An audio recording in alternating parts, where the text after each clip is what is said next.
The autumn wind is a pirate, blustering in from sea. With a rollicking song he sweeps along, swaggering boisterously. His face is weather-beaten. He wears a hooded sash, with a silver hat about his head, and a bristling black mustache. He growls as he storms the country, a villain big and bold. And the trees all shake and quiver and quake as he robs them of their gold. The autumn wind is a raider, pillaging just for fun. He'll knock you round and upside down and laugh when he's conquered and won. Before their Week 16 victory against the Denver Broncos, the Las Vegas Raiders running game struggled all year, and that had a profound effect on the Raider offense in the red zone and when they're trying to run the clock out when they're ahead late in games. It also affected the defense, making them tired as they constantly go back on the field after a 3-and-out. So the Raiders had to find a way to get 2019 first-round running back Josh Jacobs going. He's coming off of rushing for 1,000 yards in each of his first 2 seasons in the NFL. So what's the problem? Is it the fact that the Raiders got rid of 3 of their 5 starting offensive linemen from last year? Not really. 2 of them didn't run block very well last year, and 1 was always hurt. One little part of it is the new parts of the offensive line have to gel with the rest, but it shouldn't have been that bad. The main problem was the Raiders' approach. They have the biggest offensive line and a powerful running back, and they too often started their running plays going sideways. But last Sunday, they seemed to figure it out and start forward. Then all the sideways stuff opened up. In Week 1, the Raiders opened up with a lot of zone stretch and pull and pin.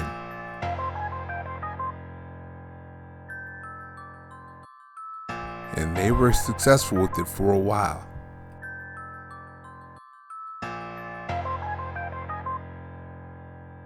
So the Baltimore Ravens defensive line started attacking forward while the Raider offensive line was going sideways, and that gave them problems.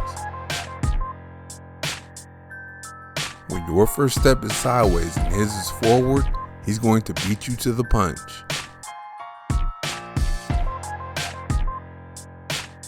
And when your guy's lined up in the gap, he can split your combo block.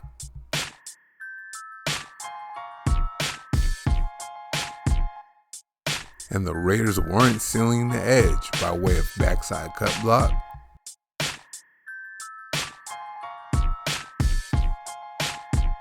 or play side.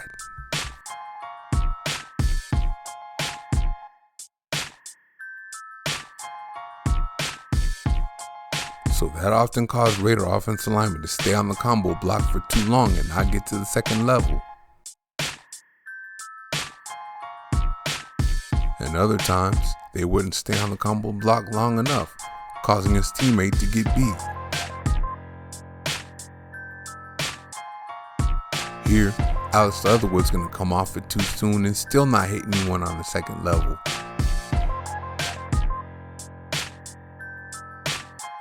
And he does it again here and the play gets blown up.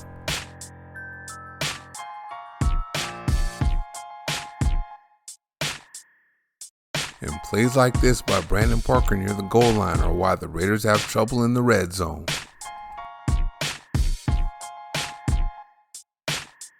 But it's not all on the offensive line.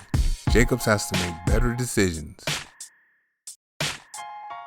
My running back coach in college used to tell me, sometimes you just got to get a yard or 2 for the company, because losing yards hurts the company. As you well know, minus yards set up 3rd and long.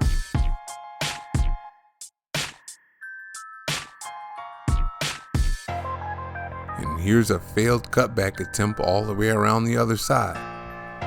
To that, my old running back coach would say, ain't nothing out there for you. Common sense will tell you the more running you do sideways back in the round, the less you'll do forward. Backwards is especially the wrong way to go when you're near the goal line.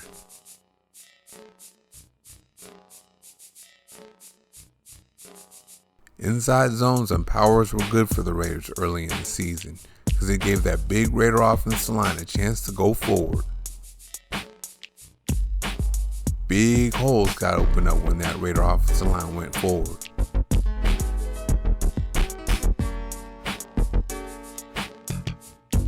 Watch the line of scrimmage get moved forward here on this power.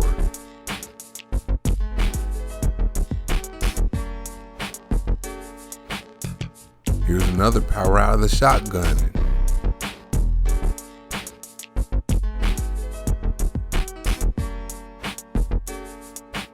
Here we got a little counter action with guys pulling.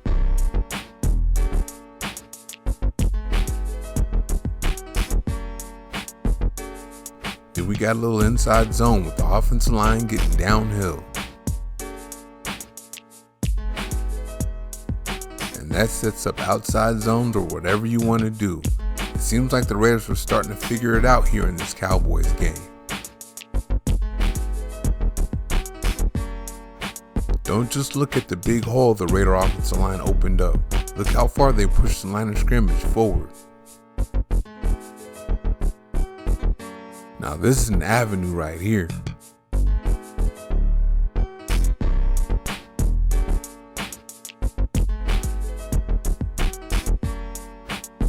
Then after back-to-back losses to the Kansas City Chiefs and Washington football team, hints of the running game were starting to show up against the Cleveland Browns. Here, Jacobs gets downhill on his own read.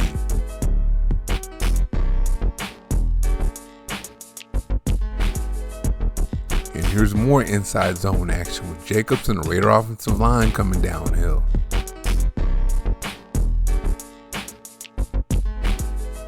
Then of course against the Broncos, it started off small, but the Raiders were establishing themselves downhill. Here's another inside zone Jacobs is just going to hit up in there.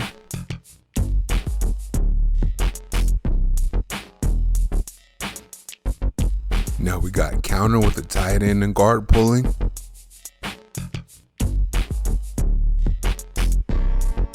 And all that downhill blocking and running set you up for those zone stretches. And that's a nice press and cutback right there.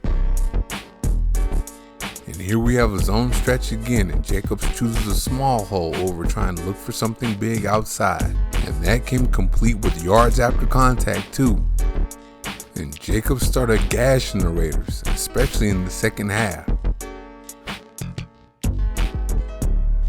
Jacobs ended the day with 129 yards and 27 carries against a good Bronco run defense because of holes like these. And Jacobs was looking to get downhill and get yards after contact.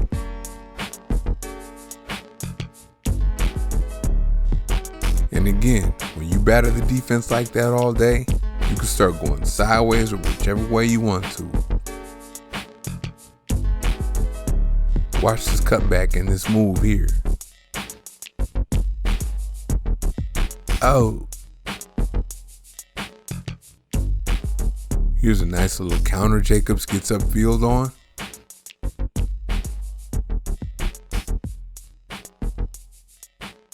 The Raiders are the best team in the NFL out of play action.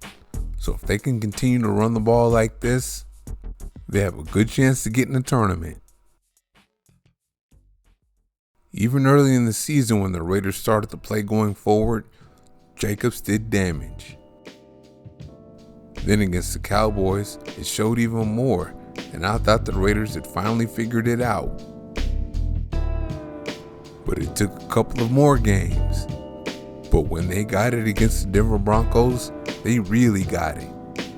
And Jacobs looked like the guy they drafted in the first round in 2019, which will be very helpful the last couple of games of the season or hopefully the playoffs.